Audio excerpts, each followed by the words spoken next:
Hola a todos. Aquí les traigo un vídeo de 1 hora de creepypastas.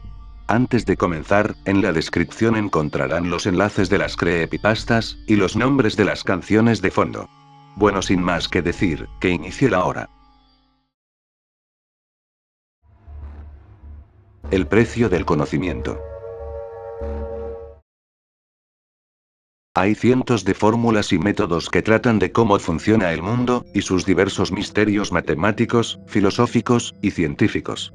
Toma los que más te gusten, y puede que te sirvan para contestar esos pequeños interrogantes que te hacen recapacitar, y replantearte unos minutos. Pero aún no hay una forma para desenmarañar aquellos misterios que realmente remueven la curiosidad humana hasta sus raíces. O, por lo menos, aún no hay un método seguro para hacerlo. Belcebú, no solo es un demonio que goza de masticar los cadáveres putrefactos de aquellos que venden su alma a Satanás. Pasa y resulta que, sus miles de años, también le han dado gran sabiduría, la cual, siempre está dispuesto a compartir con los mortales, claro, si pueden pagarla. Si tu curiosidad es tan grande como para que tus dudas te perforen el cerebro por la noche, y no te dejen dormir, esta es una solución rápida. Pero debo de advertirte que, pase lo que pase, siempre saldrás perdiendo. Por supuesto que también hay mucho que ganar, pero la gran interrogante es: ¿cuánto estás dispuesto a perder por el conocimiento? Si tu principal preocupación es convocar Belcebú, y que éste te engañe y sufrir por nada, puedes estar tranquilo. Pues Belcebú cobra caro porque lo que tiene de sanguinario, lo tiene también de honesto. Para convocarlo, necesitas 2 velas, no importa el tamaño, la forma ni el color. Solo asegúrate de que puedas ver con la luz de la que te proveerán, encendedor o cerillas para encenderlas, un espejo de mano de buen tamaño, un cuchillo bien afilado, un martillo, y un trozo de carne roja, lo suficientemente podrida como para atraer moscas, puesto que, estás intentado atraer a la reina de todas. Debes de estar completamente solo en una habitación, con puertas y ventanas cerradas. Totalmente a oscuras, sentado en el suelo con todos los elementos antes mencionados durante una noche de luna llena, preferentemente a eso de las 3 de la mañana, a esa hora la frontera entre este mundo y el otro es más delgada. Coloca la carne frente a ti, a poco más de 1,5 metros, y entre tú y ella, las 2 velas con el espejo, el martillo y el cuchillo en medio. Toma el martillo y rompe poco menos de la mitad del espejo, y muélelo tanto como puedas. Toma el vidrio molido con tu mano hábil, y apriétalo con todas tus fuerzas, lo suficiente para que el vidrio se incruste en tu carne, y lo suficiente como para que la sangre no se filtre. Mientras, clavas la mirada en el trozo sano de espejo, espera. Cuando creas que ya pasaron 5 minutos aproximadamente, parpadea lentamente 3 veces, y cuando abras los ojos la tercera vez, tu reflejo tendrá las cuencas vacías, y te sonreirá levemente. Ahora debes aflojar tu puño derecho, y dejar gotear la sangre sobre el espejo, hasta que te sea imposible ver tu reflejo. A continuación, sopla las velas, y quédate quieto con los ojos cerrados. Escucharás como el aleteo de las moscas que rondan en el pedazo de carne, se hace cada vez más fuerte, hasta el punto que pasa de ser solo molesto a ensordecedor, y, tan de repente como comenzó, cesará. Felicidades, si llegaste hasta aquí, Belcebú ya está en la misma habitación que tú. Escucharás cómo se acerca a ti, caminando con sus 6 delgadas patas al ras del suelo y sube por el brazo con el que sostenías el vidrio molido, hasta pararse en tu hombro. Luego meterá su larga y delgada lengua en tu oído. Él te está probando, y no tocará tu ofrenda hasta que termine. No te asustes, él no te hará daño. Si considera que no vales la pena, solo se irá, y se llevará la oreja en la que está hurgando como pago por molestarlo. Si pasas su prueba, se bajará de ti, y se comerá la carne podrida que le ofreciste. Debo recordarte que, en ningún momento, abras los ojos. Sobre todo llegado a este punto. Es de mala educación mirar a alguien cuando está comiendo, y es una de las cosas que más odia Belcebú. Cuando él termine de comer, las velas se encenderán solas, y te agradecerá por la comida. Es ahora cuando puede abrir los ojos, y trata de mantener la compostura, por más desagradable que sea lo que verás. Lo que verás, es una copia exacta de ti mismo, pero con las cuencas oculares vacías, desnudo, y la carne de ese cuerpo en pleno estado de descomposición. Quizá lo siguiente más inquietante, será la mosca del tamaño de una ave pequeña que se posa en el hombro de tu copia. No te confundas, ese que estás viendo, no es Belcebú tomando tu forma, es tu reflejo, y es también la primer cuota que pagar por haberlo convocado. Ahora que el primer pago está saldado, puedes hacerle todas preguntas que quieras. Él te contestará con certeza y honestidad. Puedes preguntarle dónde está cualquier persona, el significado de la vida, e incluso, los números de la lotería. Pero ten cuidado, porque con tu reflejo, solo pagaste por algunas preguntas, y no todas valen lo mismo. Él te avisará cuando ya esté saldada la deuda, y te ofrecerá más respuestas si las quieres. Pero a diferencia de la vez anterior, primero te dará tu respuesta, y después te cobrará. Ten mucho cuidado, porque nunca podrás estar seguro de cuánto vale la respuesta, y Belcebú no te lo dirá, hasta que cierres el trato, y estés obligado a pagar. Si decidiste continuar, él te pedirá algo después de cada pregunta que le hagas. Sin importar que sea, dáselo. He aquí cuando entra en juego el cuchillo. Belcebú adora la carne y si aceptó presentarse ante ti, es porque cuando lamió tu oído, le gustó tu sabor, y lo más probable, es que te pida un poco de ti para saborear. Sea cual sea tu decisión, hay tres cosas que serán inevitables. La primera, es que Belcebú escupirá sangre sobre la tuya derramada sobre el espejo, y con ello hará una piedra ovalada, pequeña, y extrañamente bonita. Una piedra mermante de sangre. Él te la obsequiará, es como su tarjeta de presentación, y de ahora en adelante, estás en su lista de clientes permanentemente. Cuando quieras, él se aparecerá para sellar otro trato, y tal vez también se presente cuando tú no quieras, pero siempre que él se haga presente, deberás hacerle una pregunta, y dejar que se lleve algo. La segunda, es que cada vez que te veas al espejo, verás ese tú, putrefacto sin ojos, furioso, golpeando el vidrio que lo separa, intentando llegar a ti, mientras esa mosca que se apoyaba en su hombro aquella noche, se alimenta de él. Estate tranquilo, pues estás fuera del alcance de sus manos, pero no de sus gritos de dolor, de sus amenazas, y de sus llantos. Es algo muy desagradable, y vale aclarar que serás el único capaz de ver ese tú reflejado. El resto de las personas verá un reflejo normal y corriente. Y la tercera, y probablemente la peor. Tu familia del que te pertenece, y te pertenecerá, figura en el contrato. Él puede reclamarlo como pago la próxima vez que aparezca.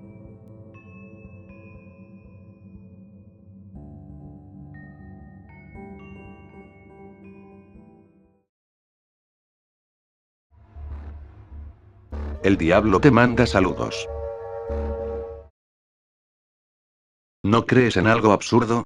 Probablemente puede ser real, es como decir, el infierno, porque es infinitamente absurdo de que nuestras almas vayan bajo tierra a un lugar como lo describe la Biblia, el Corán, o como Dante Alighieri, pero, ¿me podrías creer que yo di un viaje por todo el infierno?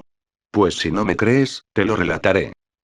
Un día, cuando me desperté temprano para ir a la universidad, vi que la televisión que siempre enciendo para las noticias, solo mostraba estática. Creí que la antena se había movido, o el cable se desconectó, así que lo ignoré, ya que no tenía mucho tiempo. Cuando salí de mi casa, y me iba a mi carro, noté que la calle no transitaba ningún vehículo, lo cual, se me hizo muy extraño, ya que vivo en una ciudad muy poblada. Creí que la calle estaba cerrada por un extremo, por lo cual, perdí el interés a eso. Cuando comencé en viaje a los estudios, se me hizo muy extraño al ver que no había gente caminando, ni tampoco carros.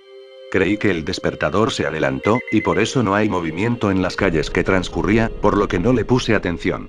Cuando llego a la entrada a la universidad, no hay ningún vigilante en guardia, y ningún profesor ni otros estudiantes, todo estaba desierto. Saqué mi celular para verificar que la hora es como la que creía, pero noté que el celular no lo tenía. Pensando que lo dejé en algún lugar de la casa, me adentro en la universidad.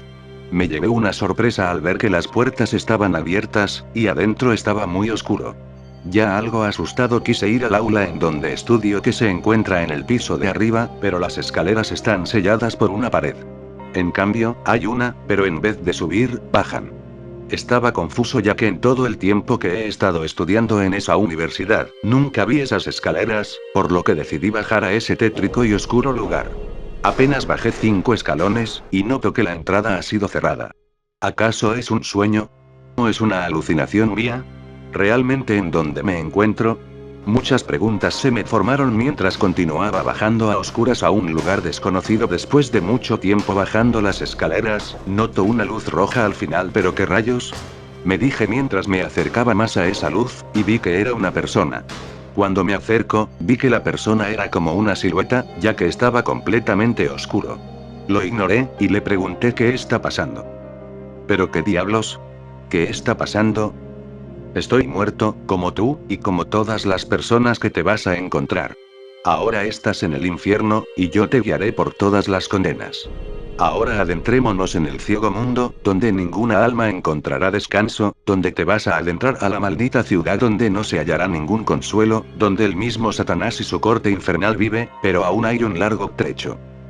Veo un gigantesco mar de lava y azufre, donde en lo más lejano, se ve una ciudad. La silueta me dice que esa ciudad es la ciudad maldita de Dicte.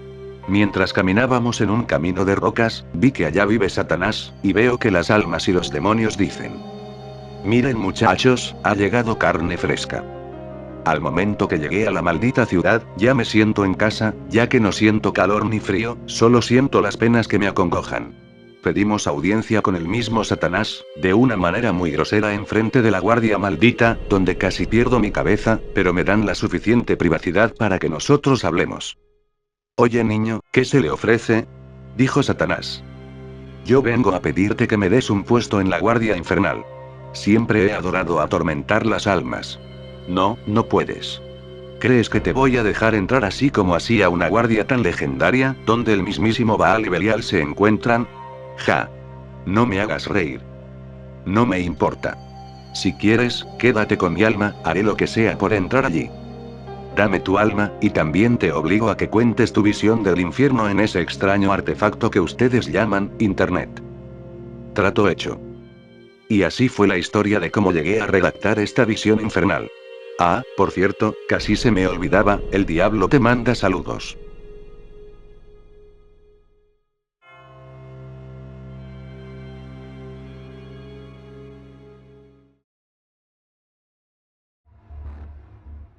La trampa.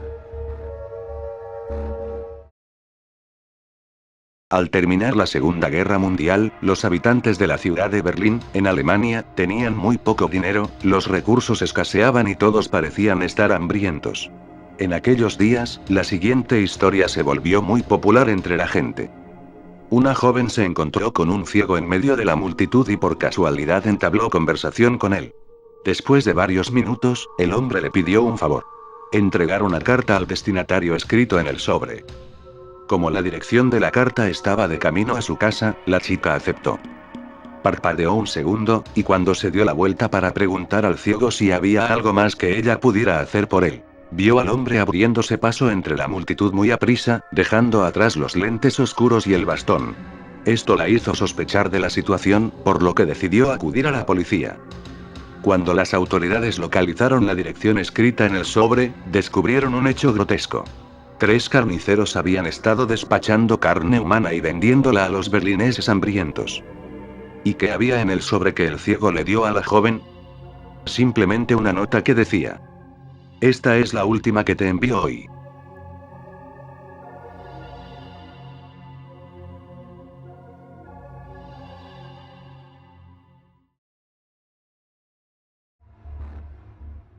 No pierdas la conexión. Es verdad eso de que el Internet no debe tomarse a broma, y Silvia lo sabe muy bien, pero empezaré desde el principio. El padre de Silvia murió unas semanas antes de que ella cumpliera los 16 años. Lo más reciente que quedaba de él era un móvil, que le había comprado a ella antes de morir, e iba a ser su regalo de cumpleaños. Silvia era una chica muy inteligente, con una larga melena de color negro y unos ojos marrones muy claros y preciosos. Un día ella estaba navegando por internet con su móvil nuevo y se le ocurrió revisar el historial del navegador, para visitar una página que días antes había entrado. Cuando encontró la página, la abrió en una nueva pestaña, y decidió seguir explorando la lista hasta el final. Fue pasando días con sus respectivos registros hasta que llegó a casi un mes antes de su cumpleaños, cosa que le extrañó, porque no esperaba que alguien hubiera usado su móvil antes que ella. En ese día encontró un enlace web muy extraño con muchas letras y números que parecían escritos aleatoriamente. La curiosidad la venció e hizo clic en el enlace. Al darle, apareció un aviso, que decía: esta página es sospechoso por contener un posible virus o malware. ¿Desea entrar al sitio de todos modos? Silvia no se lo pensó 2 veces y le dio en aceptar. Todo parecía normal y corriente, aunque el diseño de la web era un poco soso. Silvia empezó a leer la página. Lo primero que digo, es que no pienso cargar con ninguna responsabilidad. Tus actos, son cosa tuya. A diferencia del juego, las reglas son muy simples. Vas a tener que utilizar toda tu habilidad y don de búsqueda, para encontrar tantas fichas como años tengas, el juego sabrá cuántas tienes que encontrar. Lo complicado viene ahora. Entre ficha y ficha, tu móvil irá perdiendo la conexión a internet. Al final del texto, más grande y en negrita, ponía: no te quedes sin conexión. Más abajo había un enlace para empezar a jugar. Silvia sonrió divertida por lo serias que parecían aquellas palabras, y le dio al enlace para divertirse un rato. Al darle, la pantalla de su móvil se puso blanca, y proyectó una luz tan intensa, que la hizo cerrar los ojos. Al abrirlos, notó que ya no estaba en la cama de su habitación, sino, en una cama de hierro con sábanas viejas. Delante y detrás de ella, había dos paredes bastante deterioradas. A su izquierda, había varios barrotes que separaban la habitación de un oscuro pasillo. Finalmente, a su derecha, había un enorme agujero en la pared, lo suficientemente grande como para pasar por él. Silvia se quedó helada al comprobar que aquello no era un sueño, que esa situación era real, que el juego era real. A los pocos segundos se recuperó, y recordó las reglas del juego. Miró la pantalla de su móvil y vio 4 barras verdes sobre un fondo blanco ocupándolo entero. Tenía que darse prisa si quería salir de allí. Atravesó el agujero de la pared, y miró a ambos lados. Se encontraba en un pasillo que daba a varias habitaciones similares entre ellas. Silvia echó a correr por el pasillo, doblando esquinas, y encontrando más habitaciones. Estuvo así unos 5 minutos, y volvió a mirar la pantalla de su móvil, y comprobó horrorizada que solo quedaban 2 barras llenas. No pudo aguantar la presión, y lo único que se le ocurrió, fue sentarse en el suelo, enterrar la cara entre sus brazos, y echarse a llorar. Pasaron otros 5 minutos, y Silvia miró la pantalla de su móvil a tiempo para ver cómo se agotaba la última barra. En ese momento, se escuchó un ruido al final del pasillo, un ruido como de cadenas, un ruido que se iba acercando. Ella cerró los ojos con fuerza y, cuando tenía el ruido al lado, los abrió para ver justo enfrente de ella, unos ojos que reflejaban una locura desgarradora con solo imaginarla, pero que le resultaron familiares. 2 meses después. Pablo iba caminando por un largo pasillo, que daba a varias habitaciones similares entre ellas. Su cara estaba surcada por gruesas lágrimas, y solo podía pensar en su familia. En su hermana muerta hace 2 meses y su padre hace 3. En su madre a la que quería abrazar. En sus amigos con los que quería jugar. De repente, se escuchó un ruido al final del pasillo, un ruido que se fue acercando. Pablo miró la pantalla de su móvil y vio que ya no quedaban barras. Al mirar de nuevo al pasillo, vio a una criatura acercarse, una criatura horripilante, con la espalda encorvada, las manos esqueléticas, la cara ensangrentada, una sucia y grasienta melena negra, y unos ojos que daban a entender que antes habían sido marrones, muy claros y preciosos.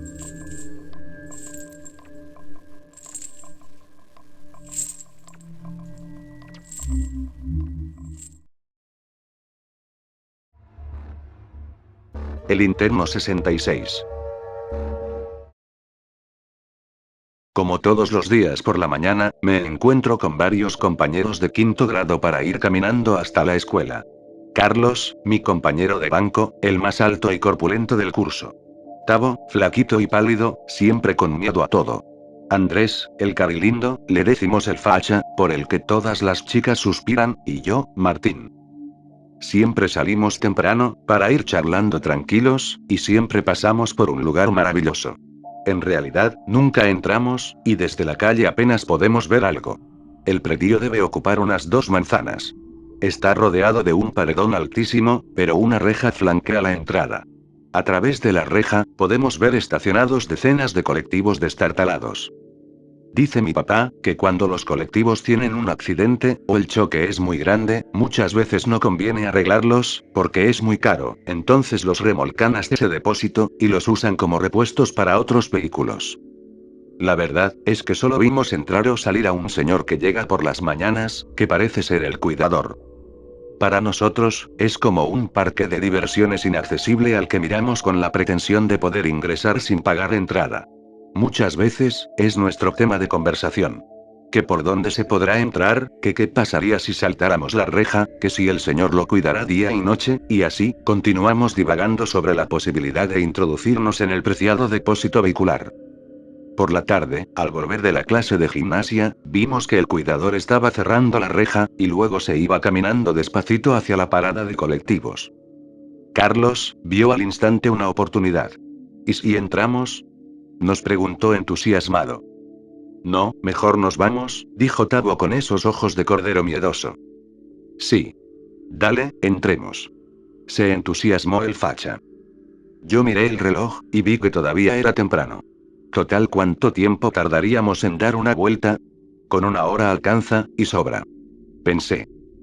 Carlos ya estaba montado en lo alto de la reja, y nos daba una mano para ayudarnos a treparla. Tabo, como siempre, fue el último. Enganchó la pierna en el travesaño y mientras trepaba repetía. Nos van a agarrar, va a venir la policía, nos van a dar una flor de paliza. Carlos, enojado, le gritó. ¿Te callas, o te vas? Ya estábamos todos adentro. Era un paraíso. Colectivos de todos los colores, y de todas las líneas, acarreando tremendos choques. Algunos hacía rato que estaban allí, por el óxido de los hierros. Otros parecían más recientes. Había varios incendiados. Nos llamó la atención el interno 24 de la línea 106. Todo el frente y el lateral derecho, destrozado. ¿Qué habría pasado? No quedaba una ventanilla sana de ese lado, y los asientos tapizados en cuerina negra, estaban destrozados. El accidente debió ser terrible. El interno 24 estaba medio inclinado, pero igual entramos a mirar. Todos menos Tabo, que se quedó petrificado en medio del playón. Una niebla espesa comenzó a descender. ¡Qué humedad! Pensé. En el interior, encontramos entre los hierros retorcidos de los asientos desencajados, un chupete, un zapato, anteojos rotos, un diario, y otro zapato de mujer. Había vidrios del tamaño de la sal gruesa, desparramados en el interior. Un escarpín de bebé colgaba del espejo retrovisor del conductor. Pensé que posiblemente eran las pertenencias perdidas de los pasajeros. Un grito nos sobresaltó. Salimos disparados a la carrera. Era Tabo.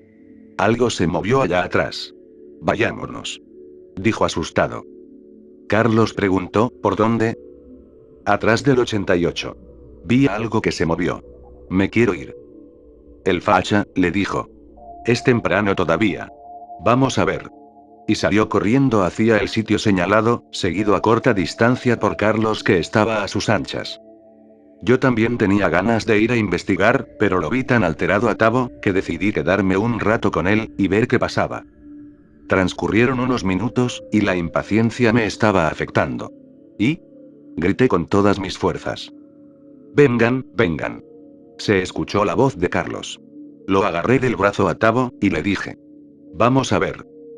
No, no quiero. ¿Vienes, o vienes? Le dije, y lo arrastré contra su voluntad. Había un colectivo en perfectas condiciones. El interno 66 de la línea 60. Carlos y el facha se habían acomodado en su interior. Carlos estaba sentado al volante, cual conductor profesional. Subimos y nos sentamos en los primeros asientos. Todos reíamos divertidos. Hasta Tabo parecía contento con el descubrimiento. De repente, se cerraron las puertas automáticamente. ¿Qué tocaste? Nada, no toqué nada, te lo juro. De pronto, se encendieron las luces. Algo tocaste, le dijo el facha. Carlos, sorprendido, gritó. Te juro que no. Y como un resorte, saltó de la butaca del conductor, para sentarse junto a nosotros, en los asientos de pasajeros. Nos miramos todos extrañados. Tabo comenzó a transpirar de los nervios, y a restregarse las manos. No habíamos salido de nuestro asombro, cuando el motor comenzó a rugir.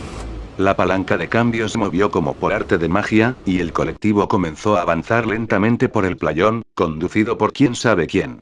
El chofer fantasma puso segunda, y avanzó a mayor velocidad. Luego tercera, y finalmente pasó en pocos segundos a cuarta. El colectivo avanzaba por el playón, rodeando otro grupo de vehículos estacionados en el centro del mismo a gran velocidad. Teníamos que sujetarnos fuertemente de los asientos para no caernos. Tabo lloraba y gritaba sin parar. Pronto los cuatro acompañamos sus gritos a coro. A nuestros gritos, se sumaron risas fantasmales que agregaron pánico a esa experiencia descontrolada. De pronto, sonó el timbre de la puerta trasera. El chofer fantasma redujo la velocidad, la puerta trasera se abrió, y se cerró en segundos para volver a tomar carrera rápidamente. Los cuatro, impávidos sin saber qué hacer, veíamos caer la tarde en nuestro viaje misterioso a ninguna parte. La velocidad impedía que pudiéramos pararnos.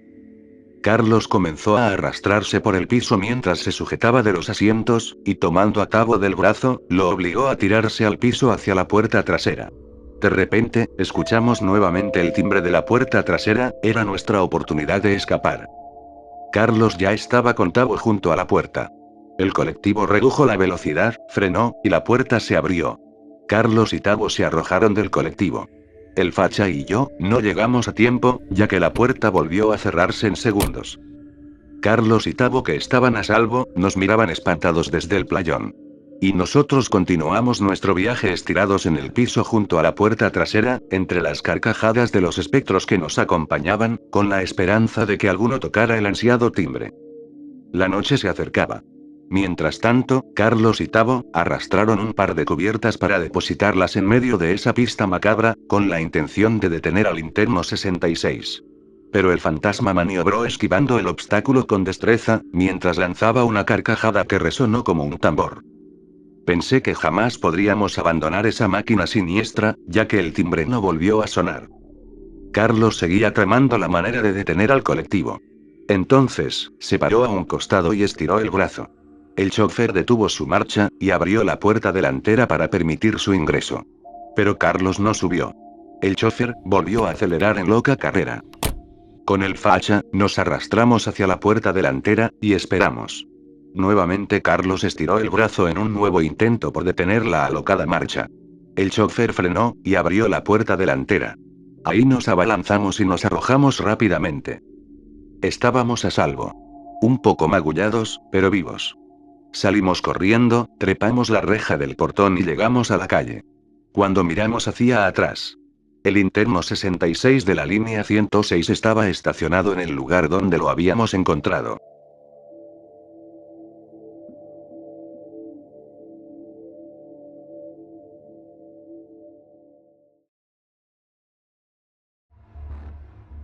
¿Qué hacemos con la abuela? Una familia decide irse de vacaciones al pueblo durante unos días. Para no dejar sola a la abuela en la ciudad, le piden que les acompañe a pesar de su delicado estado de salud. Días después, cuando están casi a punto de finalizar sus vacaciones, la abuela sufre un ataque cardíaco, y fallece repentinamente, mientras sus hijos juegan en casa de unos amigos. El padre de familia, e hijo de la fallecida, abrumado por la muerte de su madre, entra en una especie de estado de shock, y le cuesta razonar y pensar con claridad, por lo que acude a su esposa. Se encuentran bastante alejados de la ciudad donde crecieron, y del cementerio familiar donde su madre tiene reservada una lápida junto a su difunto marido desde hace años. El hombre bien sabe que las funerarias son muy caras, y el traslado de un cadáver cuesta un ojo de la cara. Mucho más cuando requieren de vehículos especiales para acceder a la zona montañosa donde estaba el pueblo donde veraneaban. Tras deliberar cuál es la mejor opción, y consultarlo con su mujer, deciden que lo mejor es que ellos mismos la lleven en su todoterreno hasta la ciudad, y allí llamen a los servicios funerarios, de esta forma se ahorrarían los gastos de trasladar el cuerpo. Pero claro, eso tenía una seria complicación, los niños debían viajar con su abuela muerta durante horas para regresar a casa, por supuesto los niños no sabían nada aún. Solo imaginando el trauma que les podría causar tener que compartir el viaje con un muerto, tuvieron que desestimar esa opción. La opción más lógica, era meter el cuerpo de la abuela en el maletero, pero su todoterreno era uno de esos modelos en los que la parte posterior tiene acceso directo con los asientos, y el olor que podría desprender el cadáver con el calor que hacía, podría convertir el viaje en una pesadilla. Eso sin contar que los niños estarían jugando a escasos centímetros de la muerta, y si les daba por mirar en la parte posterior, se encontrarían el cuerpo. Las dos únicas opciones que les quedaban, era que el marido hiciera el viaje solo con su madre difunta, o transportarla en la vaca del coche. Por desgracia, no tenían tiempo para la primera opción, porque el viaje era largo, y su esposa tenía que trabajar en un par de días. Así que decidieron que lo único que podían hacer, era envolverla en una vieja alfombra, y atarla al techo del todoterreno, junto a otras maletas para disimular el bulto. Esta era la única forma de viajar sin traumatizar a sus hijos con la muerte de su abuela. A los niños les dirían que su abuela había decidido quedarse un par de días más, y que se había quedado en la casa de una vecina. Tras acomodar el cadáver aún caliente en la vaca del coche, y disimular lo mejor que pudieron la forma del cuerpo, ataron firmemente la alfombra enrollada, y se prepararon para el viaje.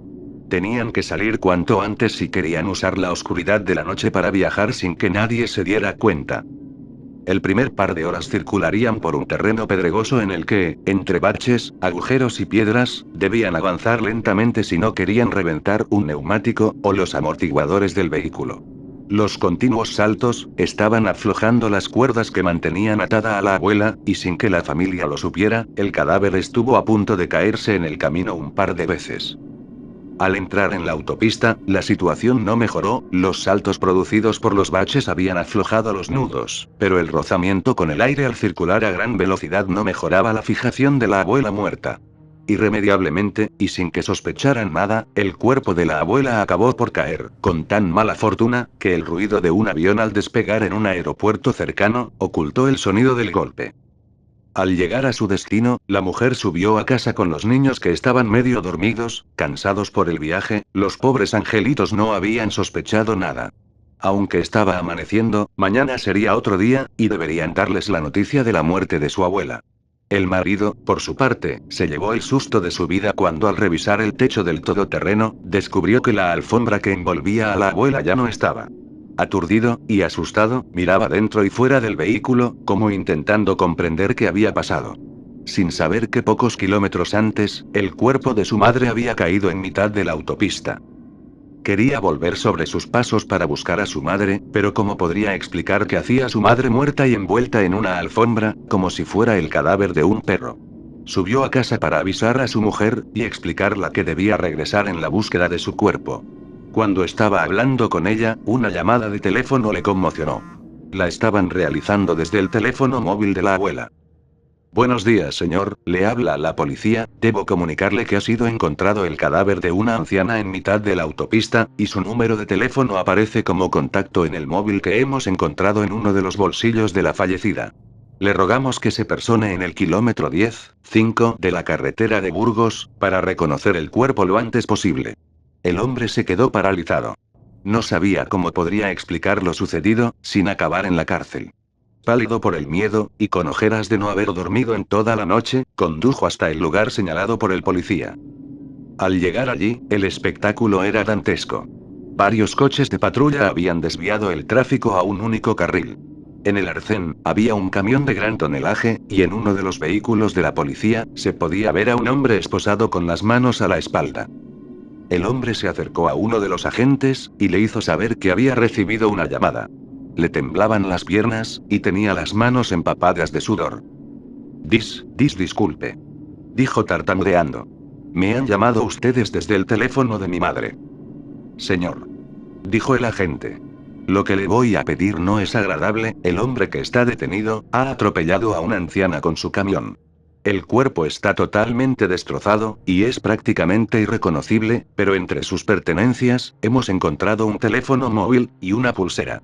Tal vez pueda usted ayudarnos a verificar, si es su madre reconociendo estos objetos. El asustado hijo, reconoció al instante la pulsera de su madre. Sí, la pulsera pertenece a mi madre. Caballero, lamento mucho su pérdida. ¿Sabe usted qué podía hacer su madre caminando por una autopista de noche? El camionero nos dijo que apareció de la nada, tumbada en el asfalto. Pero al hacerle la prueba de alcoholemia, ha dado positivo, por lo que hemos procedido a su detención por conducir en estado de embriaguez, y por homicidio involuntario. El hombre, con los ojos cubiertos de lágrimas, y viendo una forma de no tener que explicar lo sucedido, y salvar su pellejo, simplemente respondió. No lo sé, agente, pero espero que se pudra en la cárcel por matar a mi madre.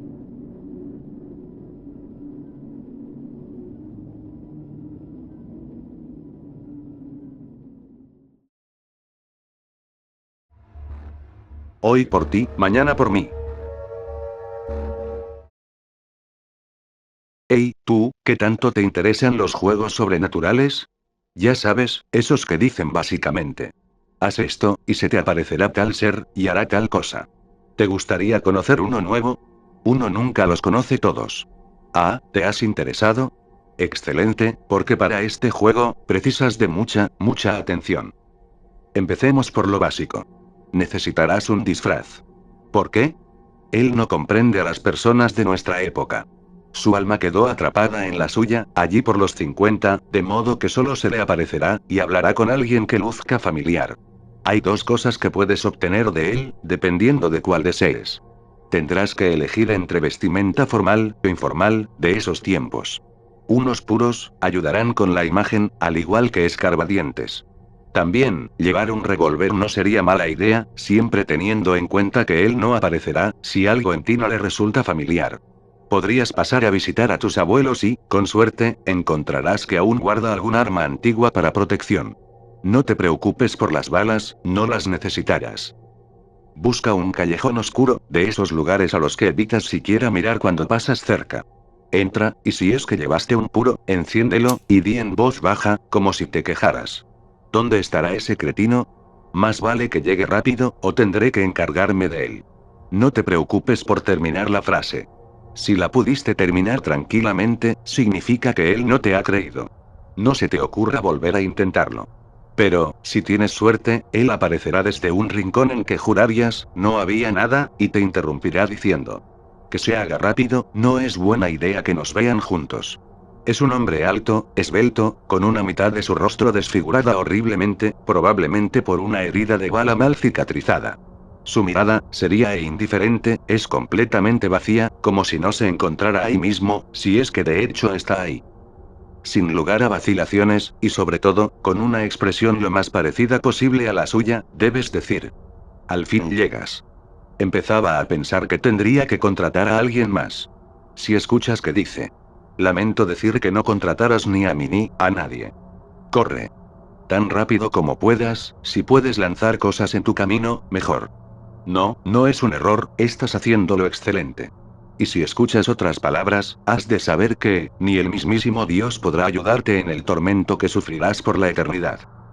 Tú sigue corriendo, y corriendo, hasta encontrar otro callejón. No importa que haya alguien ahí. Si es necesario, da la vuelta a la ciudad, para volver al callejón original.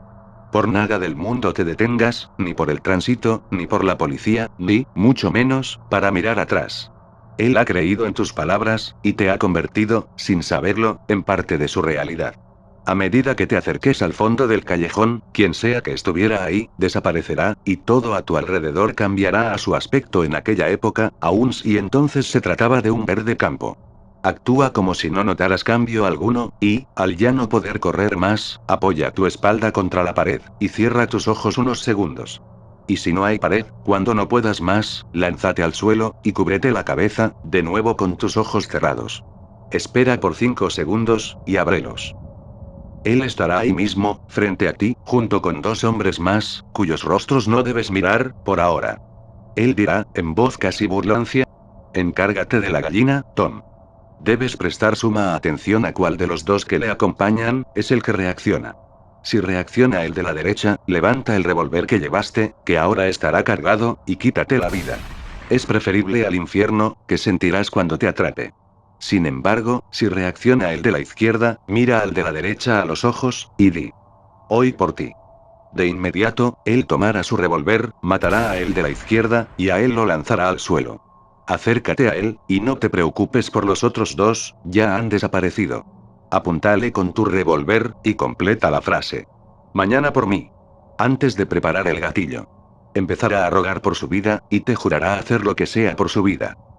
Aquí es donde la vestimenta elegida entra en juego. En ropa formal, solo podrás preguntarle sobre cualquier dato del pasado, aun si es posterior a su época, y él contestará la pura verdad. En ropas casuales, él, que a esta altura creo que queda claro su oficio, te dará todo aquello que está a su alcance dar, sea dinero, poder, deshacerte de quien te lo impide, lo que sea. Eso sí, recuerda bien cuánto puedes hacer, porque como le pidas algo que no puede darte, tu esfuerzo habrá sido en vano. En cuanto le hayas dicho a él lo que quieres, aparecerás de vuelta en el callejón, de nuevo en tu época, con tu ropa común. Si preguntaste un dato, te darás cuenta que ya sabes la respuesta. Si pediste algún objeto, al volver a tu casa, estará sobre tu cama, con una nota agradeciendo tu misericordia, y firmada por J. S. Smith. Guárdala si quieres, es un digno trofeo, luego de tu esfuerzo.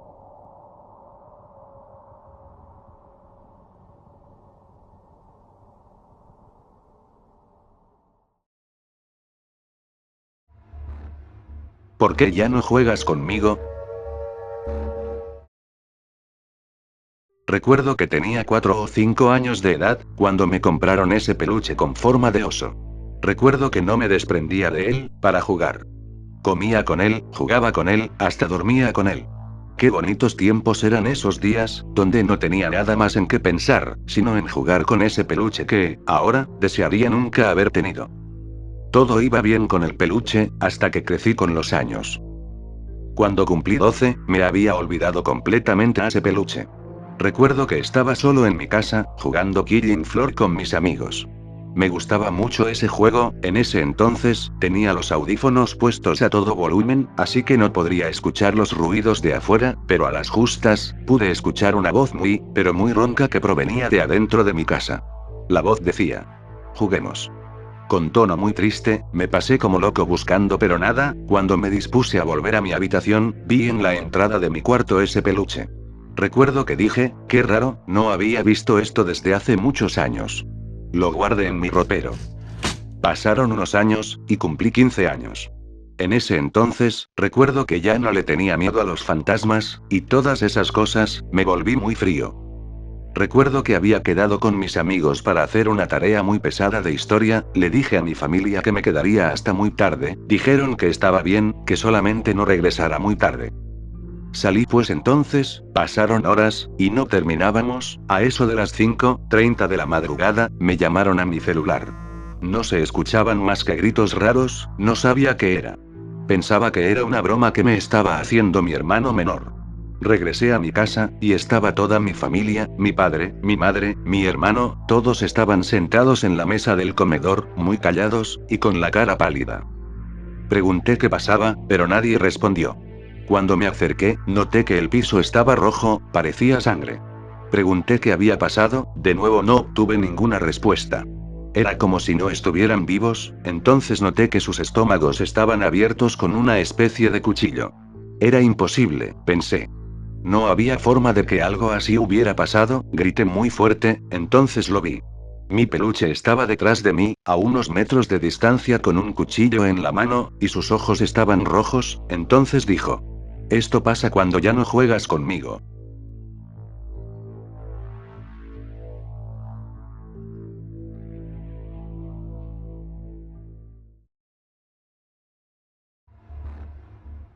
Línea de la muerte.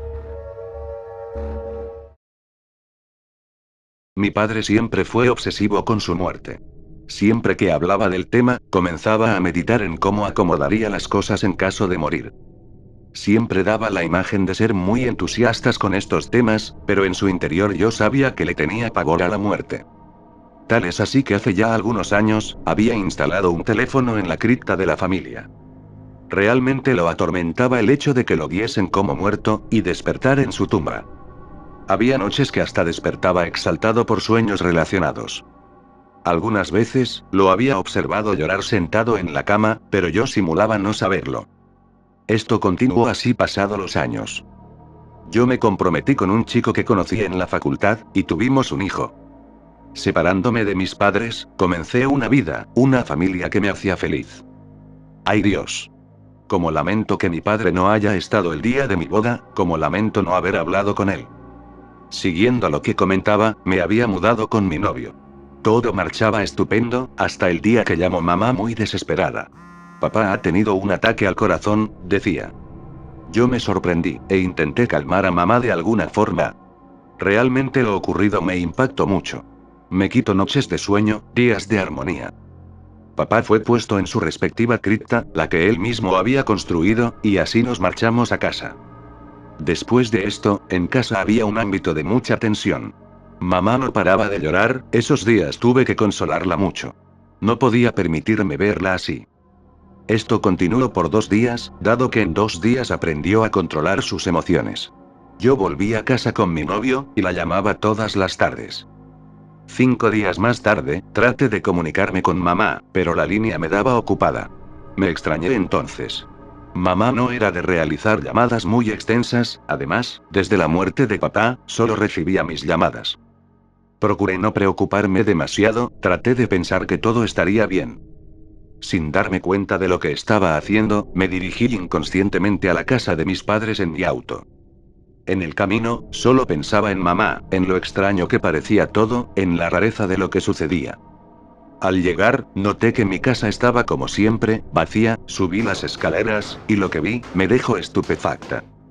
Mi madre estaba sentada en el sillón, con el teléfono casi cayendo de sus manos. No respiraba. Estaba tiesa. Parecía no tener vida, y así era. Me acerqué, y le toqué el pulso. Estaba muerta.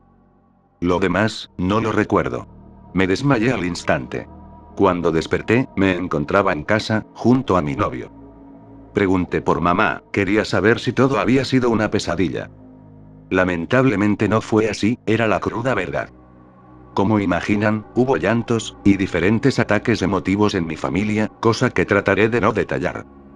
El día que fuimos a colocar a mamá en la cripta familiar, encontramos que el teléfono que papá había colocado, se encontraba descolgado. Siguiendo el cable enrolado con la vista, pude ver que el auricular se encontraba dentro del ataúd de mi padre. Realmente aquello impactó en mí, me ha dejado muy indefensa en el ámbito espiritual. Hace semanas que estoy teniendo llamadas recurrentes. No las atiendo, temo que la muerte llame a mi puerta. Aunque sé que si estás escuchando esto, he accedido a su llamado. Me he resignado a morir.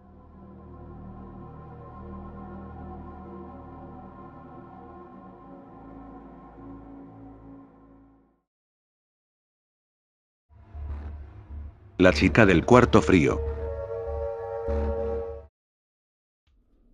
Era el primer día de trabajo de Alejandra, como ayudante de chef en aquel famoso hotel. La enviaron al cuarto frío por suministros, pero el lugar era algo confuso para alguien que estaba ahí por primera vez. Un enorme sótano, lleno de largos pasillos, con paredes blancas. Alejandra se perdió varias veces, y todas ellas, sentía que alguien iba tras ella, pero al voltear, nada.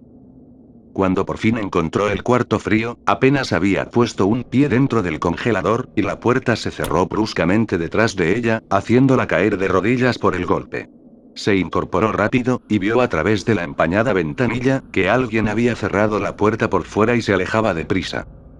Pensando que se trataba de su novatada, se mantuvo caliente esperando que los bromistas regresaran a sacarla, pero el reloj avanzaba, el frío le calaba, y nadie venía. Quiso llamar desde su celular, pero por el material de las paredes, ahí no había señal. Cuando se sentía algo desconcertada, alguien abrió la puerta del congelador, y la encontró temblando. Pero muchacha, ¿qué haces aquí sola? Le dijo la mujer que recién llegaba. Me cerraron la puerta por fuera, y esperaba que me abrieran. Respondió Alejandra. La señora la miraba algo sorprendida, mientras la tomaba de la mano para sacarla de ahí. ¿Qué? ¿Nadie te dijo que está prohibido venir sola acá? Desde que aquella chica quedó encerrada, y murió de frío, es una regla estricta que vengamos en pareja. La señora se disponía a cerrar la puerta, pero esta se atoró, o al menos, eso pensaron, hasta que vieron por la ventanilla que alguien se movía adentro. La mujer, que ya había vivido esa situación muchas veces, apresuró el paso de la chica nueva. Iban casi corriendo, y detrás de ellas, se marcaban en el suelo, huellas mojadas siguiendo sus pasos. La regla era sencilla, y no estaba hecha para evitar quedar encerrados por accidente, sino para protegerse unos a otros de la chica muerta en el cuarto frío, que quería que otros corrieran con su misma suerte.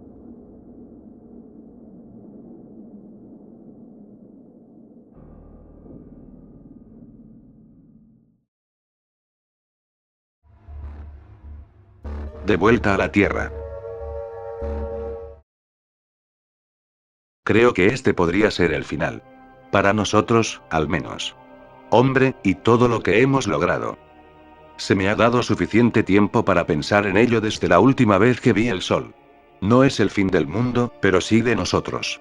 Supongo que comenzó hace casi un mes. Aunque puede ser más, solo tengo los relojes esparcidos alrededor de la casa para hacer suposiciones, y han estado fluctuando en la hora que marcan desde hace un tiempo. En fin, me desvío del punto. Salió en las noticias un crucero se hundió por ninguna razón aparente. No estaba dañado, solo fue cayendo. De ahí en adelante se volvió un fenómeno, todo en el agua se estaba hundiendo. Plataformas petroleras desaparecidas, personas bañando en el mar siendo arrastradas hasta el abismo. Nadie parecía ser capaz de explicar la causa. Era bizarro, ya nada flotaba. Esto saturó las noticias por un par de días, hasta que simplemente se volvió amenazador. Fue durante un reportaje que cambió para peor. La emisión tenía lugar en una playa, un reportaje en directo sobre los extraños eventos. Estaban reciclando las mismas preguntas que nos hemos hecho desde que todo comenzó, cuando el pánico pareció invadir la expresión de la reportera. Gritó en lo que la cámara se inclinaba para abajo, sus pies estaban hundidos en la arena hasta la espinilla. Recuerdo pensar incrédulo que se estaban jugando una pesada broma, eso hasta que la cámara cayó al suelo. Los siguientes 10 y tantos segundos mostraron no solo la reportera hundiéndose en la arena, sino a todos. El entero equipo del noticiero que había ido a cubrir la historia. La toma de terror, gritos y personas hundiéndose acabó tan pronto la cámara fue engullida por la arena. Se siguió tratando el tema después de eso, pero no había mucho que decir. Algunos culparon a los sumideros por lo que pasó en la playa, mientras que otros argumentaban contra esta teoría desde la seguridad de su estudio. Pero ya no tenía sentido escucharlos.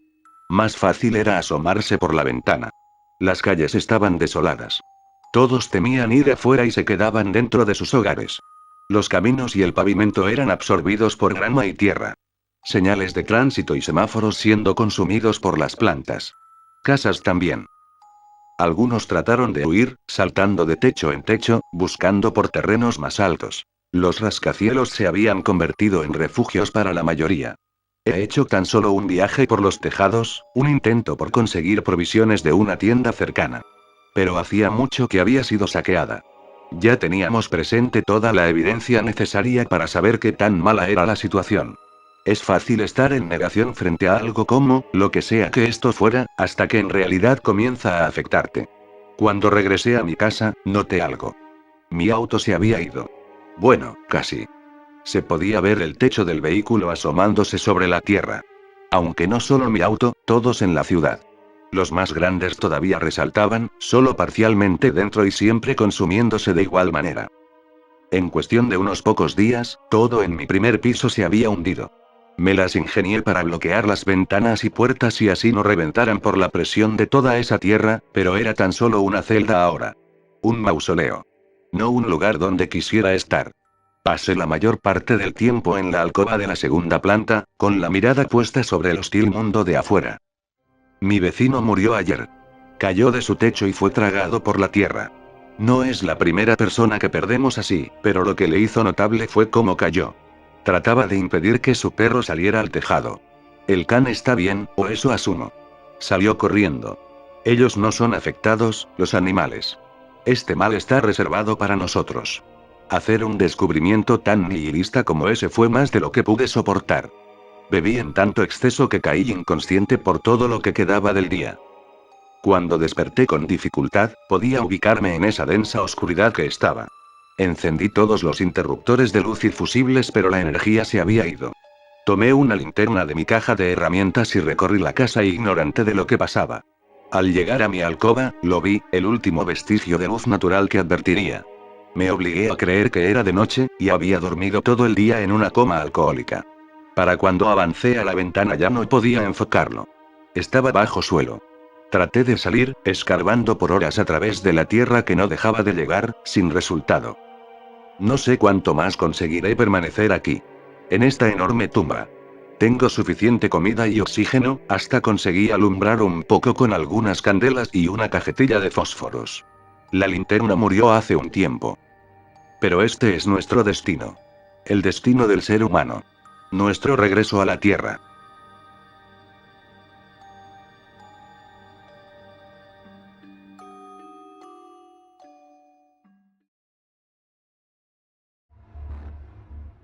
Atrapada en el subterráneo. Paula había bebido más de la cuenta, por lo que aquella noche regresaría temprano a casa. Se sentía bastante mal y muy mareada, pero como era relativamente temprano, decidió que en lugar de gastarse su dinero en un taxi, como hacía habitualmente, cuando regresaba de la discoteca, aprovecharía que el metro aún seguía abierto, para ahorrarse unos cuantos euros. El trayecto era largo, y las pocas personas que viajaban en su vagón, parecían tan cansadas como ella. Solo un grupo de amigos que bromeaban al fondo del tren, hacían el suficiente ruido con sus bromas y risas para mantenerla despierta, pero cada vez tenía que luchar con más fuerza para no quedarse dormida. Por desgracia, en la siguiente estación, tenía que hacer un transbordo, así que se bajó, y tras caminar por los pasillos de la estación, llegó al andén en el que abordaría el metro que la llevaría a casa. El cartel luminoso avisaba que el próximo tren tardaría 6 minutos en llegar, por lo que Paula decidió esperar sentada en uno de los bancos junto al andén. El silencio y la soledad de esa estación provocaron lo inevitable, y a pesar de sus esfuerzos, se durmió, y casi sin darse cuenta, se recostó en el banco, usándolo como si fuera una cama. Era tan profundo su sueño provocado por la borrachera, que cuando pasó el último metro de la noche, ni siquiera lo sintió pasar. Hasta pasada más de una hora, no se despertó. Por suerte la borrachera parecía haberse esfumado parcialmente tras la cabezadita, pero algo parecía no ir bien. El cartel que avisaba la llegada del próximo tren estaba apagado, y al mirar la hora en su teléfono móvil, se dio cuenta que eran casi las 2 de la mañana. Asustada, empezó a subir las escaleras mecánicas de la estación, que ya estaban apagadas, para salir de allí. La parada en la que tenía que hacer transbordo era una de las más antiguas, viejas y pequeñas de la ciudad, por lo que la sensación de agobio y miedo eran mucho más intensas. Al llegar a la salida, la peor de sus pesadillas se hizo realidad. Las puertas estaban cerradas, y no había nadie en la estación, por lo que, por más que gritara, nadie podría escucharla desde la calle. Además, su teléfono estaba sin cobertura, esas malditas estaciones casi nunca tenían señal, y las puertas de cristal herméticamente cerradas, la separaban del exterior aún por unos cuantos metros. Paula no sabía qué hacer, miraba a las cámaras de seguridad, y hacía gestos esperando que alguien desde algún puesto de control pudiera verla, pero ella misma sabía que eso era imposible, no había nadie controlando las cámaras porque la estación había sido cerrada desde fuera. ¿Cómo era posible que nadie la despertara? ¿No tenían los guardias de seguridad que comprobar que nadie quedara dentro de la estación antes de cerrar? Su miedo se convertía por momentos en cólera y confusión. Desde luego no podía esperar hasta que a la mañana siguiente abrieran de nuevo el metro, faltaban más de 4 horas para que se reiniciara el servicio, y si llegaba a casa a las 7 de la mañana, su padre probablemente la mataría. Con la mente aún nublada por el alcohol, decidió que lo mejor que podía hacer era caminar por los raíles del tren hasta la siguiente parada.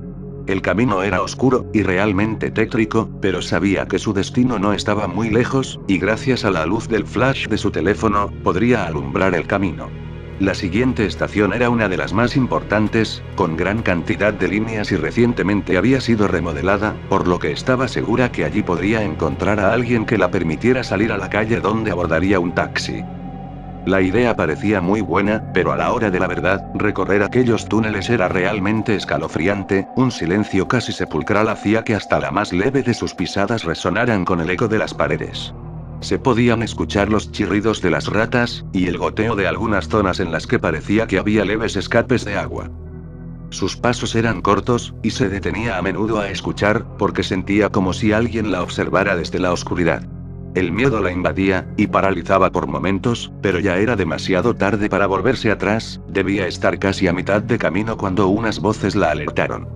Por un momento, pensó en gritar para que supieran que estaba allí, pero decidió ser cauta y apagar la luz de su teléfono mientras se escondía en un estrecho pasillo que había en un lateral del túnel. Mientras permanecía escondida, y en silencio pudo ver la figura de dos hombres bastante corpulentos, sus ojos cada vez se adaptaban más a la escasa iluminación de las luces de emergencia que había cada muchos metros en el túnel.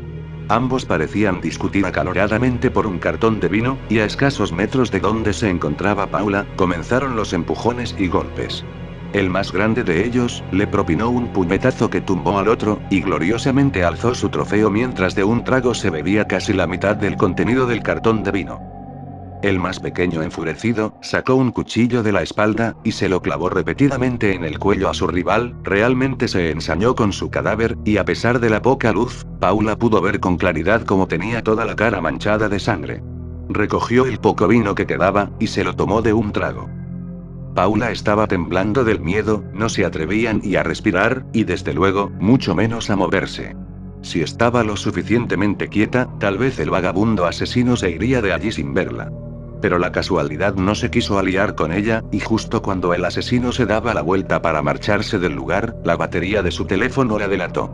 Un incesante pitido, advirtiendo que la carga estaba a punto de agotarse, comenzó a sonar, y el vagabundo se giró de inmediato. ¿Hay alguien ahí? Puedo escucharte, sal inmediatamente o te rajo. La pobre chica se quedó petrificada, y no sabía cómo actuar mientras el asesino se acercaba a ella. Por instinto, decidió tirarle el teléfono con tan mala puntería que este pasó por encima del vagabundo y golpeó la pared del fondo. Él, que todavía no había visto a la chica, escuchó un ruido a sus espaldas y se giró, momento que aprovechó Paula para salir de la oscuridad, y empujarle a la vez que salía corriendo. El vagabundo enfureció de tal manera que no dejaba de gritar e insultar a Paula. Se levantó, y comenzó a perseguirla por los túneles. Ella no era una buena deportista, pero el miedo se apoderó de sus piernas, y le dio fuerza para correr, dejando atrás los zapatos de medio tacón que llevaba aquella noche. Sus pies se ensangrentaron mientras corría sobre la gravilla y guijarros del suelo del túnel. Sin embargo, el miedo era más fuerte que el dolor, y no se detuvo a pesar de que en varias ocasiones, estuvo a punto de caerse al tropezar por culpa de la casi total oscuridad de su ruta de huida. Al llegar a la estación, Paula ya había logrado sacar unos cuantos metros a su perseguidor, y subió al andén para adentrarse en los pasillos que la llevaban a la salida del metro. A sus piernas, empezaban a fallarle las fuerzas, pero no se podía parar a descansar, así que casi extenuada, subió el último tramo de escaleras. Lo que vio allí, la heló la sangre. La estación estaba al igual que la anterior, cerrada, y no parecía haber nadie. Comenzó a gritar desesperada, a gesticular a las cámaras, y golpear las puertas. Pero su perseguidor, que conocía a la perfección los horarios y hábitos de los trabajadores del metro, ya había subido la escalera, y la había cortado toda posible ruta de escape. El asesino se abalanzó sobre ella, y tras inmovilizarla, sacó de nuevo el oxidado y ensangrentado cuchillo, con el que había matado al otro vagabundo, y se lo hundió repetidamente en el pecho, hasta que Paula dejó de patalear, y murió con una horrible expresión de terror en su rostro. Al día siguiente, los trabajadores se encontraron con un surco de sangre que se perdía en la profundidad del túnel. Asustados, deciden revisar las cintas de vídeo que grabaron esa noche, y pudieron observar la desgarradora escena del asesinato, y cómo el vagabundo arrastraba el cuerpo de Paula, dejándolo caer escaleras abajo, para de nuevo arrastrarlo hasta la oscuridad de las vías del tren. La policía localizó los dos cuerpos, pero no encontraron ni rastro del asesino, del cual se dice que todavía utiliza los túneles del subterráneo para esconderse de noche.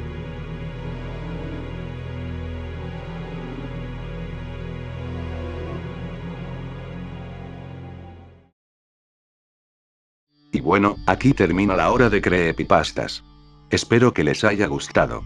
Les quiero mandar un cordial saludo a José Beltrán, Max Horas GD, The Crash WTF, Gaby Sam, Jorge Bautista, David 007, Black Slow Games, Wolfy Wolf, Nicolás Márquez, Shadow Black 01, Chile Gamer Z, Lansen Red Trainers, Marlon Chailing, El Duque de Digimon, y Nicolás Orellano por comentar, y darme ánimos a seguir haciendo vídeos.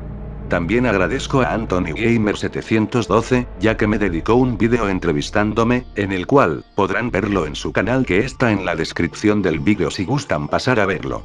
Bueno, sin más que decir, hasta la próxima.